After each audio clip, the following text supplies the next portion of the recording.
Hello ladies and gentlemen, and a very warm welcome to today's webinar, which is brought to you by Shared Services Link in association with EXL Service.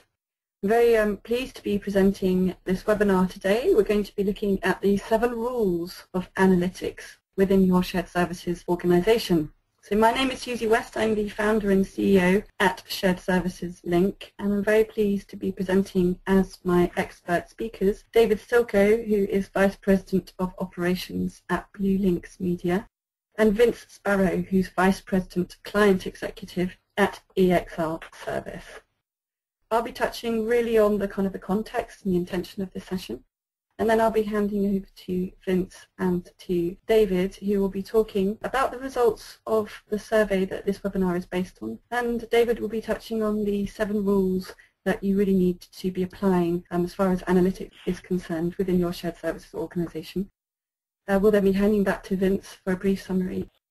So let's have a look at the context for this. Many of you are Shared Services Link members, and you would have been asked to participate in a survey, a study in the last few months, which is specifically on analytics within the shared services world. And as many of you will be very familiar, analytics has been a key subject for not just shared services but business in general over the last few years. We're all waking up to the fact that we're sitting on huge amounts of data, but what some of us are good at and some of us are not so good at is really interpreting that data and using that data to tell a useful story on which we can base some real game-changing decisions. And what shared services is really looking at, and what the study really examined, was how can we actually look at the data effectively, and how can we make sure that analytics is working for us within our shared services environment.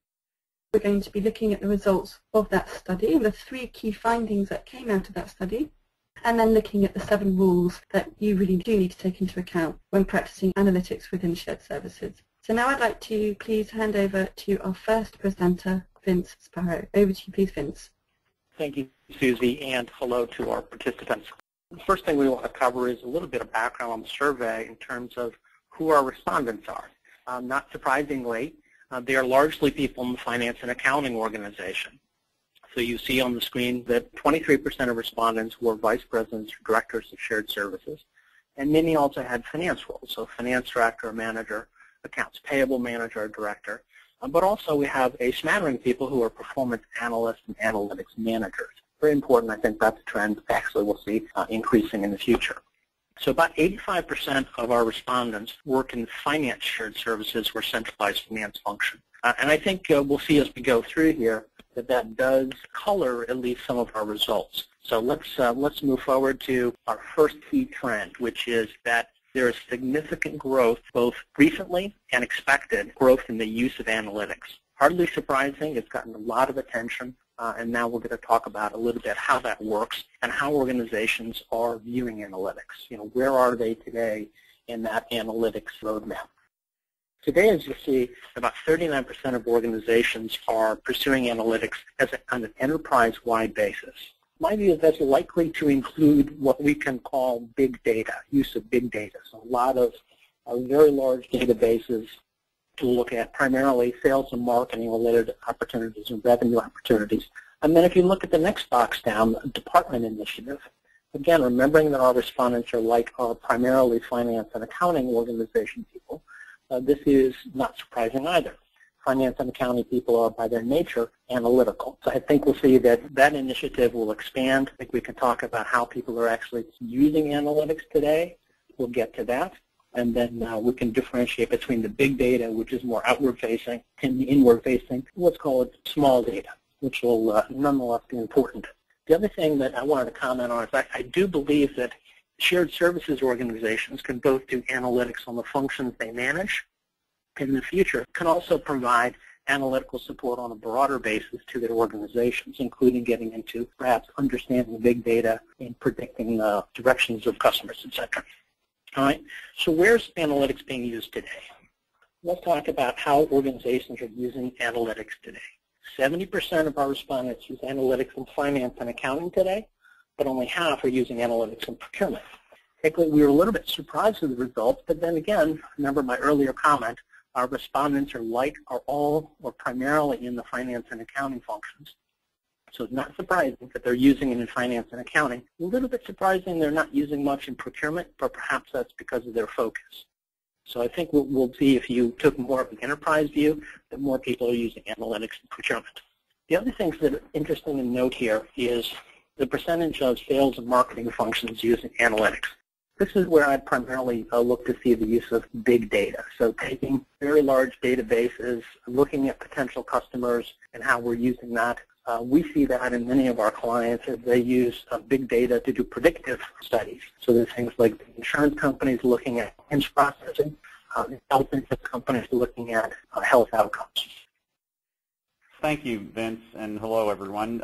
The shared service arena really bridges across all of these functions, especially as you think about procure to pay, order to cash, and hire to retire. So something to keep in mind is if you want to be truly effective and, more importantly, relevant as part of the organization that you work in, you have to engage across all the functions that touch your processes by analyzing and improving them as you go. This will help to establish credibility. It'll gain you a seat at the table, and it will allow you to use influence, because in the shared services arena, we rarely have authority, but we have the ability to have an incredible amount of influence. And that influence comes from us thinking across the functions, but also doing very strong and accurate analytics and utilizing that to share with decision makers, yielding us great levels of influence. Okay, thanks, David. So let's turn now to the question of how analytics can help. So 82% of our audience recognize that analytics can help decision making, and over half understand that we can use it to predict future performance. I think that, again, primarily because we've got an F&A audience, historically they've been using information and analytics to make decisions, and that's not surprising. I think as we see the future, we're going to see an increase in the percentage of use of analytics to help predict the future, to model, various marketing programs, to model the impact of various programs on, customers and then production and receivables, et cetera. So I think those are very important uses. And again, I think, David, I think you've got some experience that you can share here.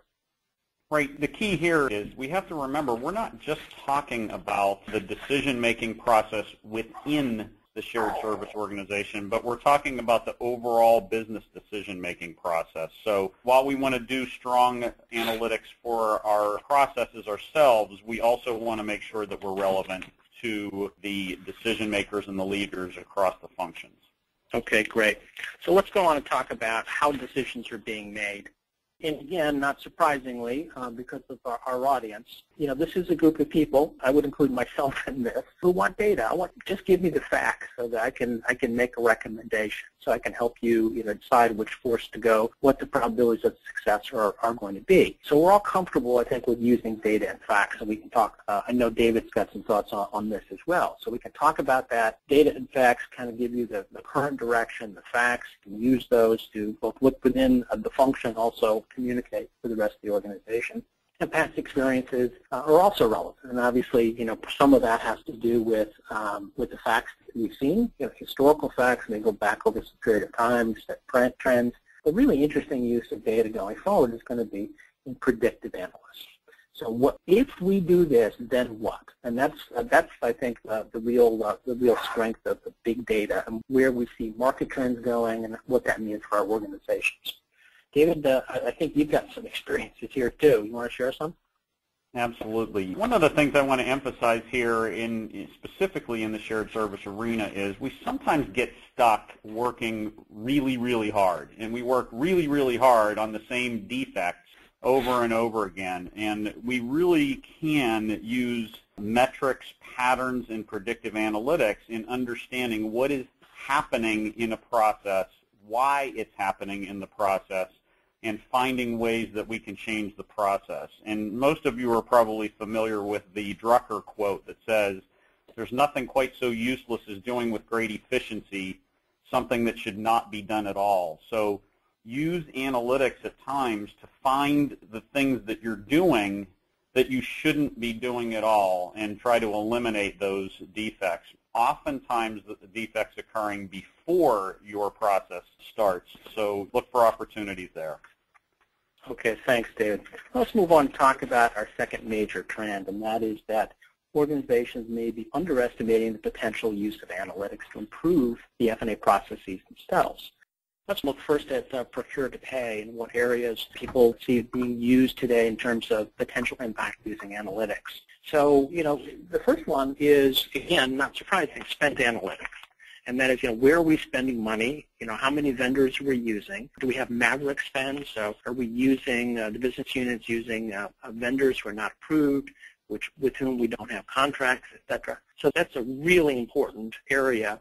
One where you see both shared services organizations with a financial expense management bent, plus also procurement organizations or sourcing organizations involved. And I think related to that, the percentage here of the 57% for purchase order processing, again, is not surprising. I think we look at it a little bit differently in the finance organization compared to procurement. In finance, we look at it from the standpoint of payable processing and efficiency.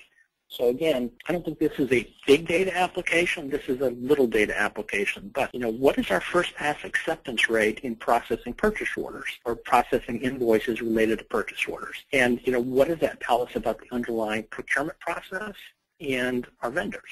Are they complying with our purchase order requirements? Are we issuing purchase order requirements on a regular basis? I'd just share one quick story. I had a client tell me once that they used 100% purchase order processing.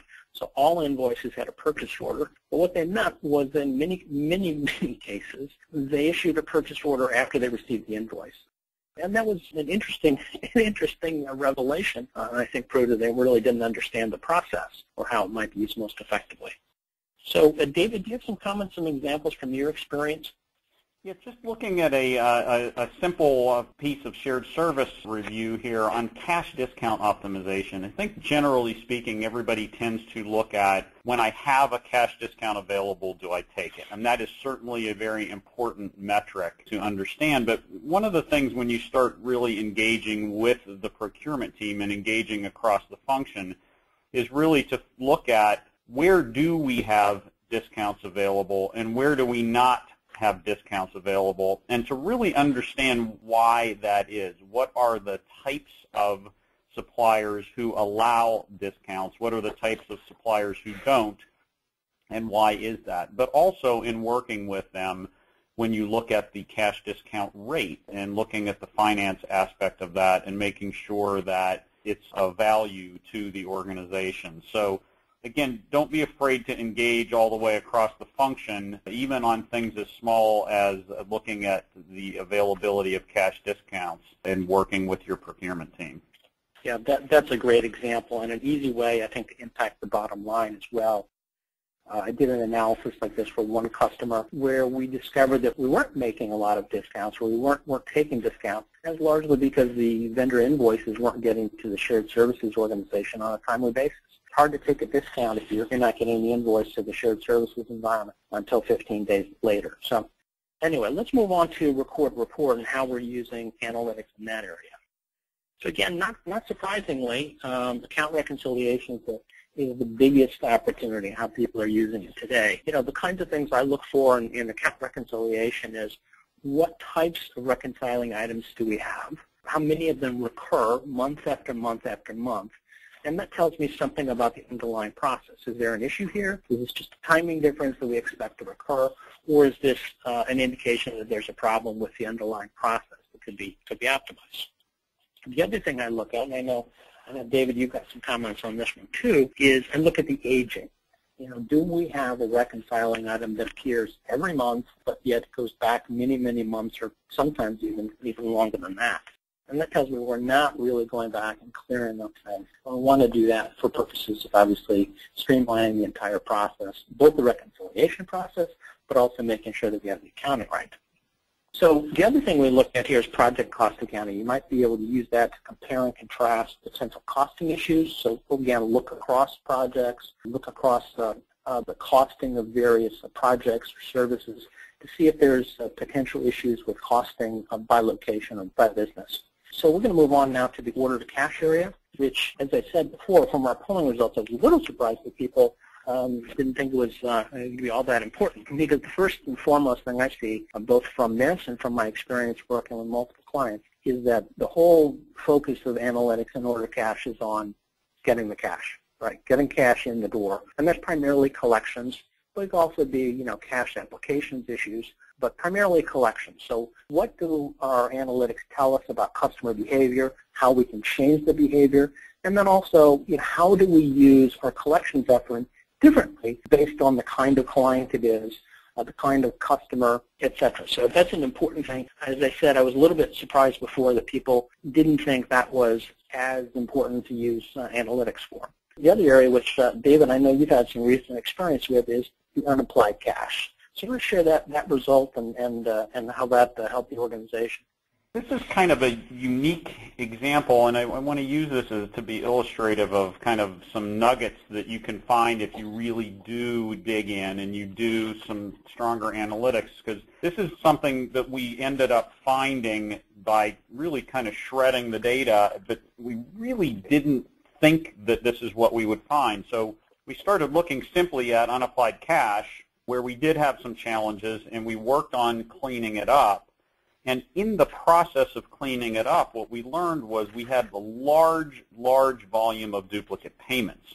Whenever we looked at that and we thought about duplicate payments across the breadth of our organization, one of the things we started to think about was, hey, rather than just handing all of this money back to the customers, can we work with the sales organization and utilize those duplicate payments to produce revenue? So one of our options, obviously, again, as a shared service organization, was, well, just give everybody a refund, which would have been effective and accurate to reducing unapplied cash, but would have robbed, really, the sales organization of an opportunity. So what we've done is we've shared that information with them and given them kind of an entree into speaking to their customers and potentially gaining revenue from them. One area where this is particularly important, and we were able to go in and evaluate this, was where we had a duplicate payment on someone who really was no longer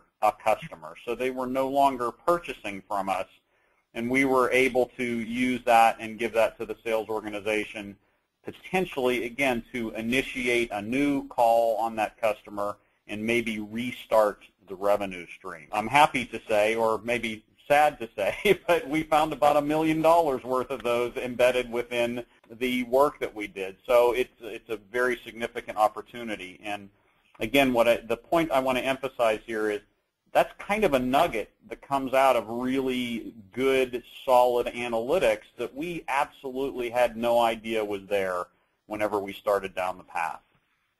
And David, I think that also is not only a nugget, but potentially a real, opportunity for a shared services organization, not just to, as you said, issue a credit or send a check to a customer who's duplicate paid, but to reach out to the sales organization and really put kind of a revenue generation hat on shared services and say, here's one opportunity. Go out and talk to this customer, see if they want to do something with us. And obviously, if we need to cut them a check, we're happy to do it.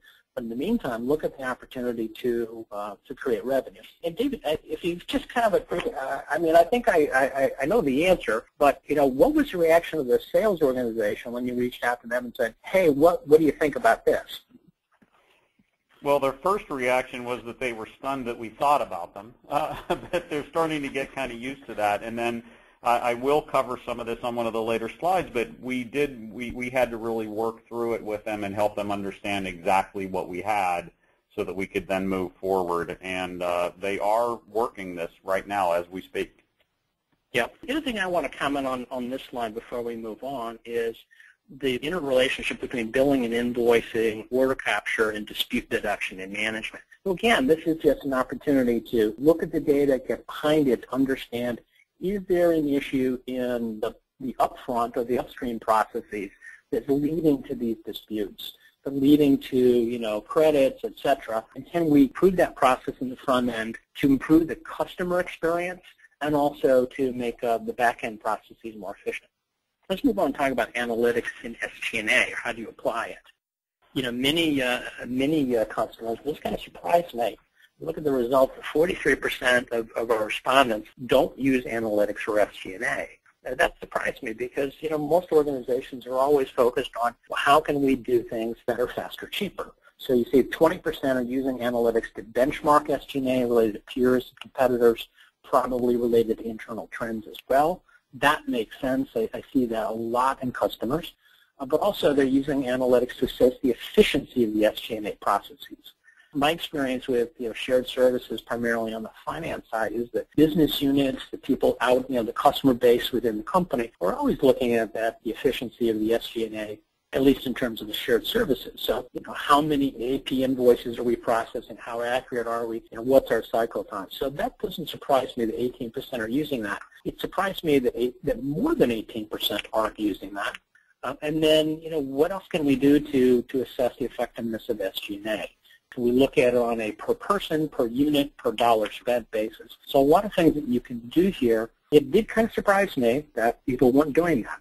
And I know if you look to a retail organization, they're looking at things like rent, and they're looking at revenue produced per square foot of space. So it strikes me as kind of odd that the respondents hadn't been doing this or hadn't been doing it as much. All right, let's move on to our next trend, which is how do you really make an analytics program more effective? What do you do? So let's talk about what's the biggest challenge in using analytics. I think the first challenge, personally, is understanding what analytics is. We've talked a little bit about big data versus little data, and my guess is that if we thought about it, all of us are using analytics in some way. We're looking at numbers, and I know from working with David closely over the years, you can look at numbers and something can just pop out and say, this just doesn't look right. Or, David, apologize, I'll just quote you, this looks weird. So, what does this mean? Let's get behind that and understand that. So what are the biggest challenges? So we didn't have a lot of challenge in terms of where to deploy analytics. It's kind of how do we get started. So no question about what to do, but kind of a question about where do we start. And I know there's a really important baseline assumption here that, David, I think you can cover and then talk about what your experience has been. Right. One of the key things that I've learned over the years is we have to make sure that our data is complete and accurate. And I want to give you a really simple example of this, of where we got really hung up for a while. We were looking at our AR aging and our DSO reporting. Not super complicated stuff, but we kept looking at the information and we kept getting answers that didn't make any sense. So we really went back and started to pull back into the data. Where did it come from? Why was our report yielding these answers that didn't seem accurate and didn't make sense based off of what we were doing? And what we learned was embedded within the report as it went through the process, they were actually calculating the customer terms instead of utilizing the terms from within our system. To further complicate that, the calculations were not accurate. There were actually 3 different calculations embedded across this reporting piece of analytics. So we really got extremely misleading information. It kept pointing us to areas where we either knew we didn't have a problem or it didn't point us to areas where we knew we had a problem. So we worked with the reporting team and we cleaned up the report, which allowed us to get very accurate and very relevant pieces of analytics that then pointed us back to opportunities for us from a collection perspective, but it also pointed us back to some opportunities where we said, hey, these items are getting old, but they were getting old because we had, through the sales agreements and through dialogue with customers, actually extended the terms much longer than normal. So we were then able to say, hey, here's the opportunity broken out into buckets. Here's where the finance team has to do work, the collections team has to do work, and then here's where the sales organization has to do work. But that was a huge challenge for us, again, in an area we didn't necessarily expect. Oftentimes we assume the report we get is right, and it's good sometimes to pull back into there and look under the covers and figure out that maybe it's not. Yeah, that's a good point, and we see this frequently with customers. As one of their first areas is just go do an assessment of how clean is their master data information. Because if it's not clean, that makes the rest of this a little more relevant, a little less effective. So hard to do that. So how are you using analytics in the shared services environment? As you see, remember the poll results was 34% were using trained specialists, so very, very consistent here. In-house, but without trained specialists, just over half. And then kind of the third bucket I kind of put together in partnership with a business service provider, BPO, or another third-party analytics provider. So I would say from the EXL perspective, analytics, data analytics, which is really focused on big data, is our fastest growing business. It grew more than 50% in the last year. That's really the big data, the predictive analytics, and focused on a couple of our focus verticals, insurance, healthcare, et cetera, but also banking and financial services. So I think the key here, the lesson I would draw is you don't have to have rocket scientists to do this. You start with someone who has a critical thought process and wants to know why. Why is this? What is driving this number? And that's a key way to start. And you can have people who are obviously specialized in that. That's really their focus. And I think that really gets to their skill set and mindset particularly. All right, so what can we learn from all of these trends? And I think what we can learn is really three things. And one I think is particularly important is, your competitors are using analytics. You saw the numbers before about the number of people who are either using analytics today or intend to do so quickly. So as I know you all would appreciate, and if you're not doing it, somebody else will. And you don't want to be losing out to your competition because they're doing something creative to, reduce costs, improve cycle time, et cetera. Whatever it is, you don't want to be losing out to them. So you need to stay on top of that to remain competitive. I think that we've given you some examples of some quick wins that you might be missing. And again, I look at it from the standpoint of it doesn't have to be a huge win to start generating inertia, to start generating enthusiasm in the rest of the organization. And shared services can lead the charge by talking about the kinds of things that we've talked about, whether it's use of analytics in collections to improve DSO, whether it's use of analytics in spend analysis to improve operating margins, whatever it is, shared services can clearly take a significant role in that. And then the third is you need a plan, and that plan probably starts with an assessment of how clean is your data, and then do you have the right resources to really look at the numbers and to draw some conclusions and take some actions. Let's turn to the 7 rules of analytics. I'm going to let David do this. And by the way, David is, really, I refer to him in a, trust me, a very positive way. He is a real data geek. David is one of the guys I know who really enjoys looking at data and getting into this. So I listen very carefully to him. I think he taught me a lot. So David, you want to start with the 7 rules?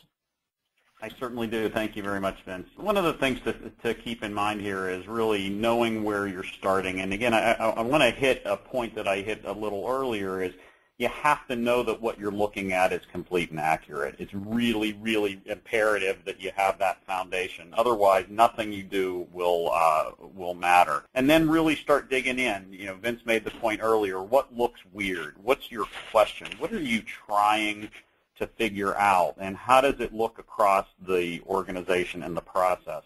And I think one of the really important things also foundational here is you have to look to turn your data into information. If you just have data for the sake of data and you blast, 150,000 row spreadsheet across to somebody, it might have nuggets embedded in there, but they're never going to find them. So know where you're starting and know where you're trying to go from there. So then let's look at it too from the perspective of both a science and an art. One of the things to keep in mind here really is if you have data that is out of context, it is really of little or no value. So make sure that the data that you're looking at is also very relevant to what you're thinking about. And I think in here you have to engage your people in not only how they think, but what they know, and again, this really is thinking about the business, thinking about it across the functions. You can have these hardcore data analysts, you can have the science and tear things apart, but if you can't bring that into the context of the business process, if you can't bring that into the context of something that somebody understands, it doesn't really do you any good to tear something apart. So, Vince, I believe that you had some thoughts here in the outsource world as to how this would work. Yeah, my thought here is really kind of, I agree with everything you've said, and I think it's really important that you have people doing data analysis who not only understand the mechanics of the analysis, but understand the organization, right? Because that really puts, as you said, context around it. But I also think, kind of taking a contrary view, that it can be really beneficial to use a third party, and that would include for outsourcer or a firm that just does data analytics, because they can provide, first of all, fresh perspective, may provide a different analytical technique than you might have been applying. And the other is, of course, we're typically operating in multiple client environments. So we can take learnings from one environment and on a more generic basis share that across clients. So you get the benefit of learnings and the applications of the things that we've done for other clients and apply them to your own. Excellent.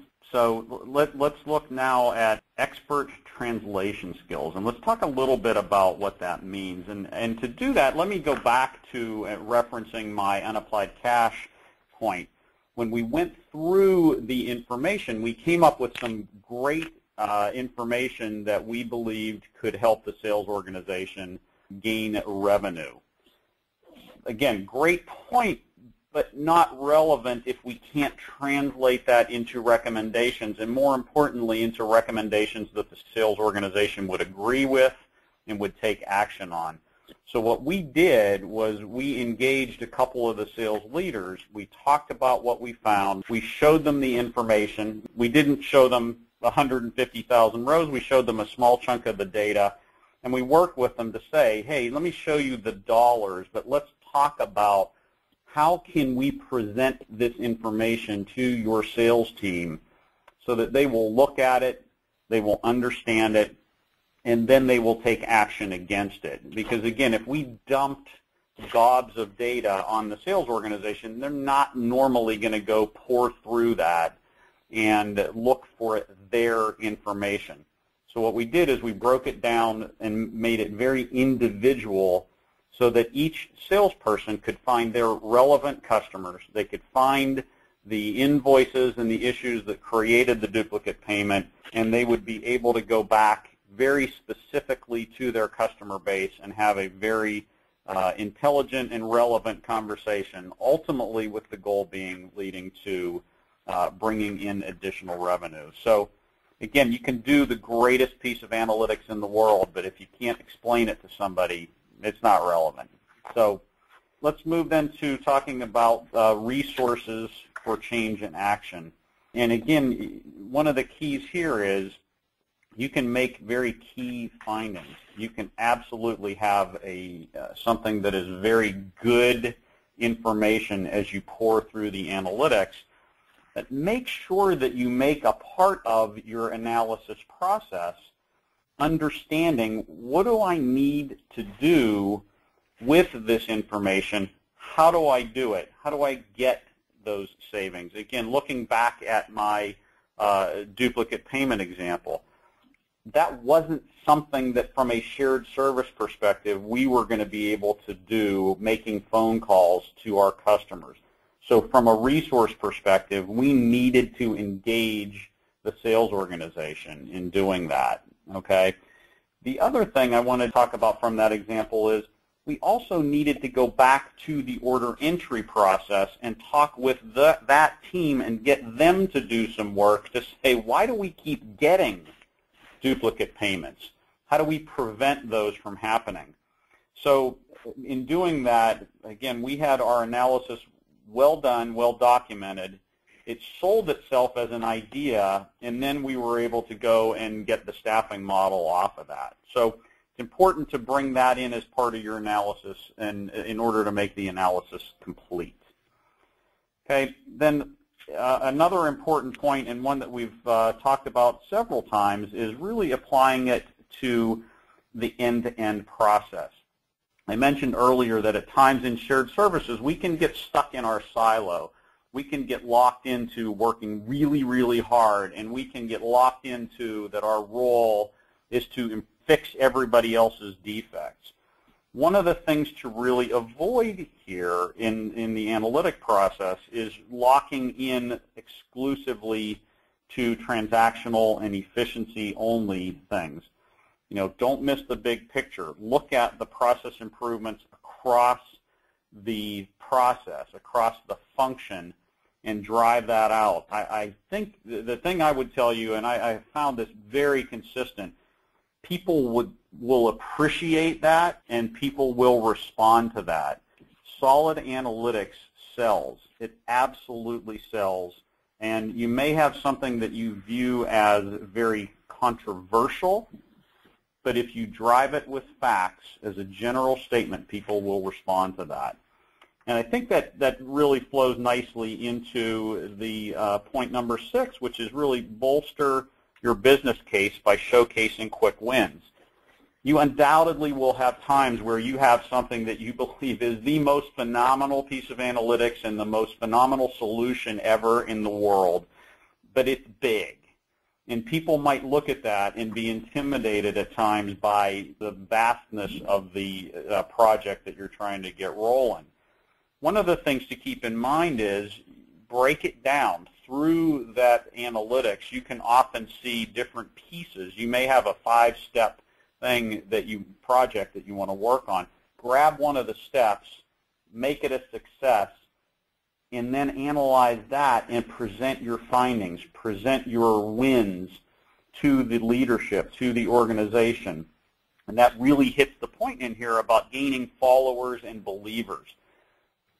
One of the things you will find is, especially if you are doing really hardcore analysis, it's really easy to get really close to it and know it really, really well. You have to understand that the people you're talking to don't know it as well as you do. So bring them along. Engage your skeptics, but engage them by showing them wins. Okay?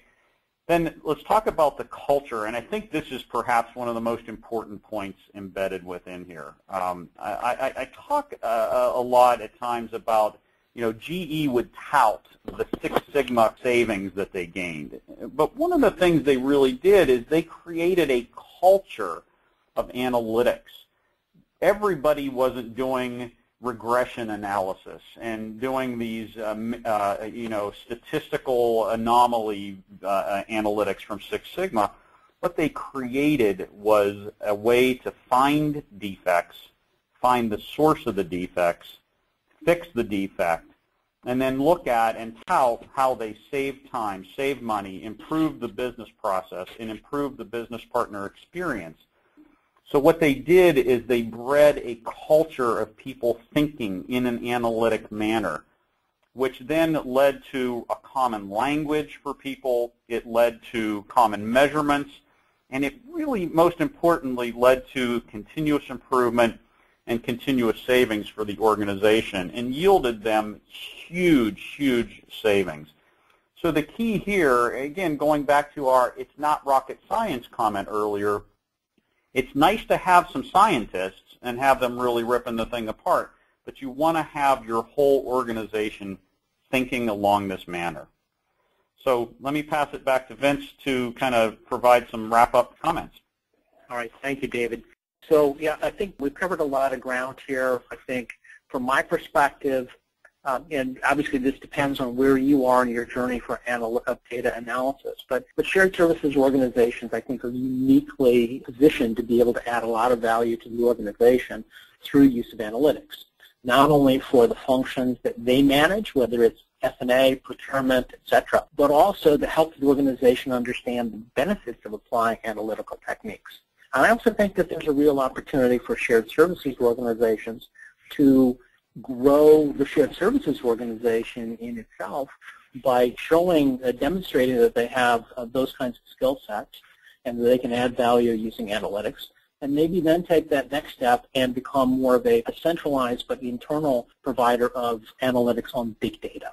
So help the organization go beyond the starting point, which is looking internally and mastering that, and then going and looking at the predictive metrics that really are having so much play in the news. So let's wrap that up. Susie? Ladies and gentlemen, we are out of time. Thank you very much to David and to Vince and to your good selves.